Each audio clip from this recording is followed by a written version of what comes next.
Is it worthwhile for people to get started in a self-directed IRA if they're not 59 and a half? Because they can't take the distribution without taking that 10% penalty.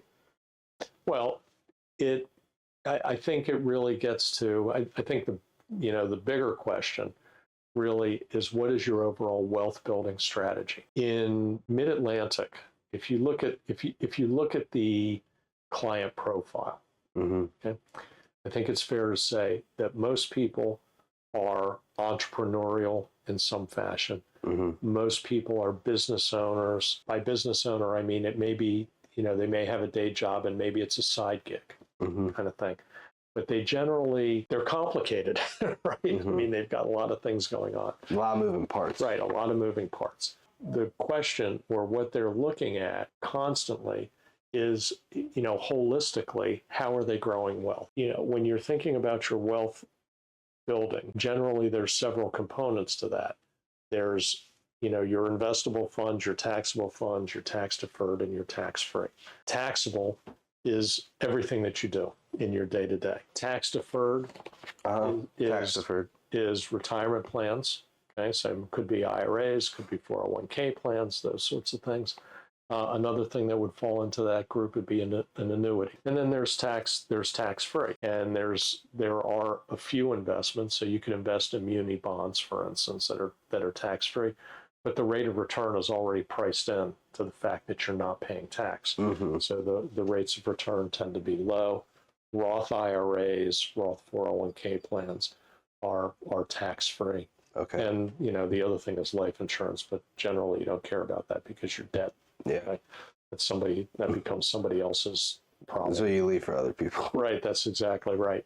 So, so the issue becomes, when you're looking at your wealth holistically, how do you move money, or how do you grow money the most efficiently? And the way to grow it the most efficiently at any age is to do it either in a tax deferred or a tax-free environment. Now, at some point, you've got to pay the tax, right? And you're picking your point or your time to do that. But if I have a 10% return in a taxable environment and I'm in the 30% tax bracket between the federal and the state, my true rate of return is only 7%. Yeah. Okay. If I do it in a tax deferred environment, it's a pure 10%. Okay. Because I'm not paying tax until I pull the money out, right? And of course, free is free. But the difference between taxable and tax deferred is 30% in my example.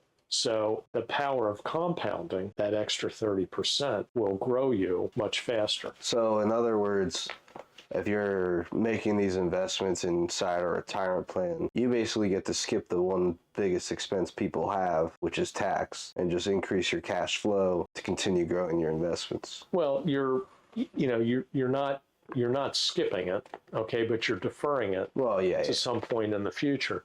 And secondarily, you are able to manage your tax position by the amount of money that you pull out. Because remember what we talked about before, in a taxable environment, you pay tax on production. It doesn't matter what you spend. The minute that you recognize the gain, you pay tax on it. In a tax deferred environment, you don't have that issue. Okay. All right. And you'll hear, I see a lot of commercials where people will say, gee, now I'm in retirement and I've got to start to pull money out and now I've got this huge tax burden. Well, first of all, I don't know how big it is, number one. Okay. So I think that's a little bit of a false premise, number one. Second of all, you do have the ability to manage it, because you can either choose to pull money out or, lots of money or little money. You don't have to, there's not a rhyme or reason.